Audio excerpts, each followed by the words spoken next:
ఓం శ్రీ మహాగణాధిపతయే నమః. శ్రీ గురుభ్యో నమః. ఈరోజు ధర్మ సందేహాలు వాస్తు కార్యక్రమంలో పడమర ఫేసింగ్ ప్లాట్లో పడమర వైపు ఇల్లు కట్టుకునేటప్పుడు మనం తీసుకోవాల్సినటువంటి జాగ్రత్తలు ఏమిటి? సహజ సిద్ధంగా చాలామందిని చూస్తూ ఉంటాం. పడమర వైపు ఇల్లు కట్టుకునేటప్పుడు పడమర వైపు ఇంటి ముఖం కాకుండా తూర్పు ఈశాన్యం వైపు తూర్పు ఆగ్నేయంలో మెట్లు పెట్టుకొని ఆ యొక్క ఇల్లు నిర్మాణం అనేటువంటిది ప్లానింగ్ వేయించుకుంటూ ఉంటారు. అదేవిధంగా ఉత్తర ఈశాన్యంలో కూడా ఒక ద్వారం పెడతారు, ప్రవేశ ద్వారం. ఎప్పుడూ కూడా మనం ఏ దిక్కున ఏం కట్టుకున్నా కూడా రాజవీధికి ఎదురుగా ప్రవేశ ద్వారం ఉండాలి. అది ప్రవేశ ద్వారం కానివ్వండి, ఉపద్వారం కానివ్వండి, ద్వారం అనేది మాత్రం తప్పనిసరిగా ఇవ్వాలి. ఎందుకంటే లక్ష్మీదేవి ఆగమనం అనేటువంటిది ఎప్పుడూ కూడా రోడ్డుకి ఆ యొక్క రాజవీధి ఏదైతే ఉందో ఎదురుగా ద్వారబంధాలు ఉంటేనే లక్ష్మీదేవి ఆగమనం ఉంటుంది. చాలా వరకు చూస్తున్నాం. ఇది పడమర అండి, పడమర అనగానే తూర్పుకి వ్యతిరేకం, పడమర అనగానే అధిపతి వరుణుడు. ఇక్కడ ఏం చేస్తున్నారు? అది అస్తమించటం కదండి, అస్తమించటం కదండి సూర్యుడు. అందుకని మేము సూర్యుడు ఉదయించే తత్వంతో సూర్యుడిని చూస్తూ వెనక వైపు నుండి ఎంట్రీ పెట్టుకుంటున్నామండి అని అంటారు. ఒకవేళ పడమర వైపు కట్టుకోకూడదు అంటే ప్రామాణికంగా మనకి ఎప్పుడో చెప్పుండేవాళ్ళు పడమర వైపు కట్టుకోకూడదు అని. మనకి ప్రామాణికంగా చెప్పింది ఏంటి? తూర్పు రాజవీధి, తూర్పు ఈశాన్యంలో ఎంట్రీ పెట్టుకొని ముఖం అనేటువంటిది తూర్పు దిశగా పెట్టి కట్టుకోవాలి అని. అదేవిధంగా పడమర పశ్చిమ వాయువ్యంలో ఎంట్రీ అనేటువంటిది పెట్టుకొని పడమర అభిముఖంగా కట్టుకోవాలి. అంటే ఇప్పుడు పడమర రాజవీధి అంటే మనం తూర్పు చూస్తూ ఆ యొక్క ప్రవేశ ద్వారంలోంచి వెళ్తాం, అంటే తూర్పు ప్రవేశ ద్వారం అవుతుంది. మీరు చాలా జాగ్రత్తగా అబ్జర్వ్ చేసేయాలి. ఇక్కడ తూర్పు రాజవీధి అన్నప్పుడు తూర్పు నుండి పడమర చూస్తూ మనం వెళ్తాం లోపలికి, అది పశ్చిమ సింహద్వారం అవుతుంది. ఇక్కడ సింహద్వారం వేరు, ఇంటి ముఖం వేరు. ఇది చాలా జాగ్రత్తగా అబ్జర్వ్ చేయాల్సినటువంటి విధి విధానం. ఇక్కడ ఎప్పుడైతే పశ్చిమం నుండి తూర్పు చూస్తూ మనం తూర్పుకు తిరిగి దండం పెట్టుకుంటూ ఉంటాం. ఎందుకు? అక్కడ సాక్షాత్తు సూర్య భగవానుడు ఆ యొక్క నమస్కార ప్రియుడు కాబట్టి మనం నమస్కార ప్రియ సూర్య భగవానుడు అన్నారు కదా, సూర్యదేవాయ నమః అన్నారు కదా. కాబట్టి సూర్యుడికి అభిముఖంగా మనం నడుస్తూ పశ్చిమ వాయువ్యంలో నడక ఎప్పుడైతే ఉంటుందో అక్కడ పడమర ఫేసింగ్లో అత్యద్భుతమైనటువంటి ఫలితం ఉంటుంది. అదేవిధంగా చాలామంది చూస్తూనే ఉంటాం, ఇక్కడ మెట్లు అనేటువంటివి ఎక్కడ పెట్టుకోవాలండి అని చెప్పి చాలామందికి సందేహం. పొరపాటును కూడా మెట్లు అనేటువంటివి వాయువ్యంలో పెట్టుకోకూడదు. ఇక్కడ చాలామందికి సందేహం ఉంటుంది, అదేంటంటే వాయువ్యంలో పెట్టుకోవచ్చు కదండి అంటారు. పిడుక్కి పిండానికి ఒకే మంత్రం కాదు. ఇక్కడ వాయువ్యంలో ఎప్పుడు పెట్టుకుంటాం? పశ్చిమ రాజవీధి కాకుండా ఉత్తర రాజవీధి అయినప్పుడు ఉత్తర వాయువ్యంలో పెట్టుకుంటాం.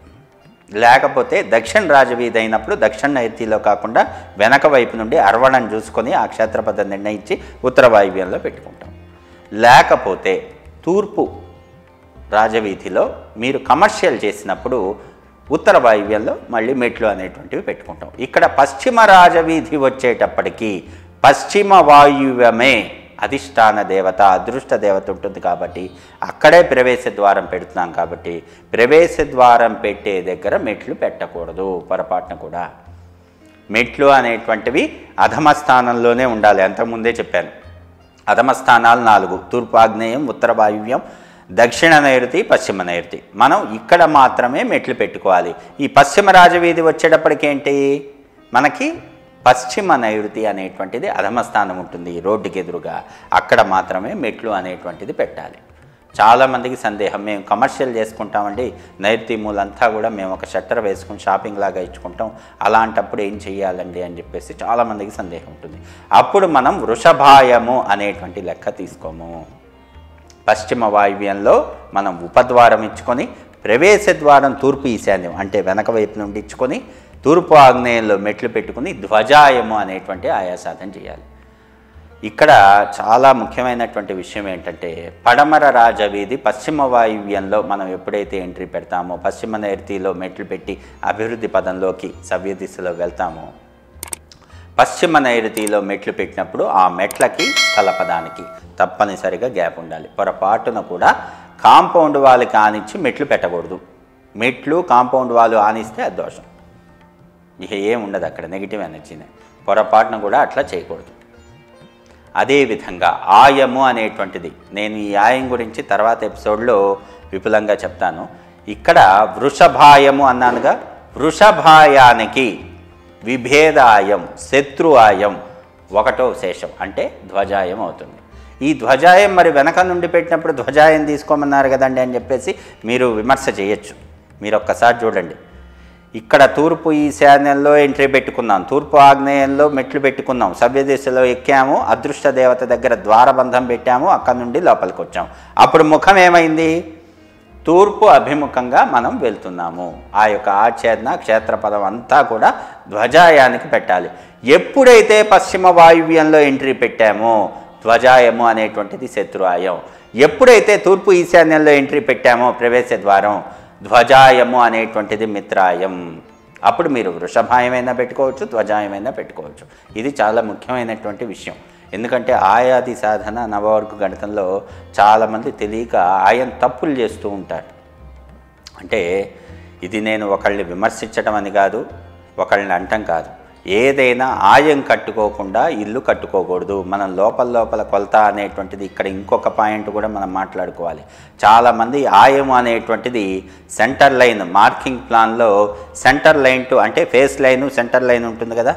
మనం కాలం పొజిషన్ లేఅవుట్ చేసినప్పుడు ఫేస్ లైన్ ఇస్తాం, సెంటర్ లైన్ ఇస్తాం, 4.5 ఇంచెస్ టిపికల్గా ఆ డైమెన్షన్ అనేటువంటిది తీసుకుంటాం. సెంటర్ లైన్ నుండి ఆయం కడుతున్నారు, అది చాలా తప్పు. ఎందుకంటే సెంటర్ లైన్ తర్వాత కూడా మనకి ఒక 4.5 అంగుళాలు ఉంటుంది. దాని తర్వాత ప్లాస్టరింగ్ ఉంటుంది, సిఆర్ఎస్ లైన్ ఉంటుంది. సిఆర్ఎస్ లైన్ లోపల ఏదైతే ఉంటుందో ఆ లైను లోపల అంటే ఈ సిఆర్ఎస్ లైన్ ఏమిటండి? ఇవన్నీ కూడా స్ట్రక్చరల్ పదాలు. స్ట్రక్చరల్ ఇంజనీరింగ్ చేసిన వాళ్ళకి తెలుస్తుంది. ఇక్కడ ఏదైతే చెప్తున్నానో లోపల కొలత అనేటువంటిది ముఖ్యం. అంటే గోడ లోపల నుండి ఇక్కడ ప్రవేశ ద్వారం గోడ లోపల అనేటువంటిది లెక్క.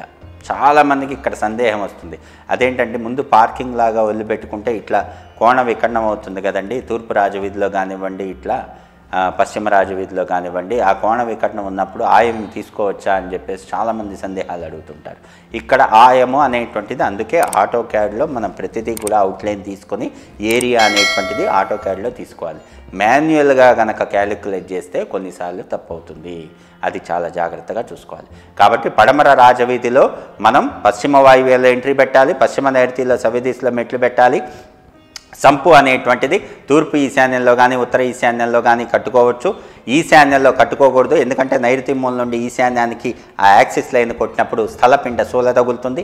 అదేవిధంగా అధిపతి వరుణుడు ఉన్నాడు కాబట్టి ఇక్కడ బోరు పాయింట్ అనేటువంటిది కొంతమంది తెలియక వరుణుడు కదండి అంటే నీటి తత్వం కదండి అని చెప్పేసి ఆ ఏకసిద్ధి పద్ధతి చేసినప్పుడు మధ్యలో 5వ స్థానంలో బోరు పాయింట్ వేస్తూ ఉంటారు. పొరపాటును కూడా అలా వేయకూడదు.